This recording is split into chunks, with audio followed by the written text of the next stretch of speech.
Present মানে কি? তাহলে প্রেজেন্ট মানে হলো বর্তমান। পাস্ট মানে কি? পাস্ট মানে অতীত। ফিউচার মানে কি? ফিউচার মানে হলো ভবিষ্যৎ। এবার আমি যদি বলি প্রেজেন্ট কন্টিনিউয়াস মানে কি? বর্তমানকালে যা চলছে তা হলো প্রেজেন্ট কন্টিনিউয়াস। পাস্ট কন্টিনিউয়াস কি? অতীতকালে যা চলেছিল। ফিউচার কন্টিনিউয়াস মানে কি? ভবিষ্যতে যা চলতে থাকবে। এবার আমি যদি বলি যদি V1 থাকে তাহলে কোন টেন্স হবে?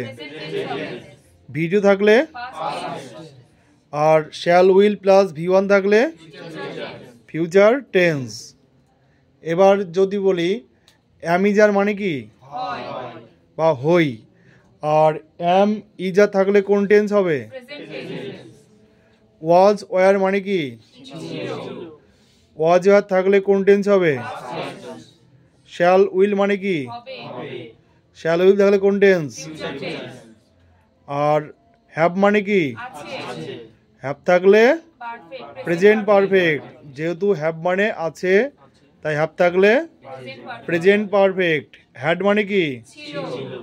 তাই হ্যাড থাকলে পাস্ট পারফেক্ট, কারণ ছিল ফার্স্ট টেন্সে হয়। তারপরে আসে ভার্বের সঙ্গে যদি আইএনজি থাকে কোন টেন্স? তাহলে হবে কন্টিনিউয়াস। Very good.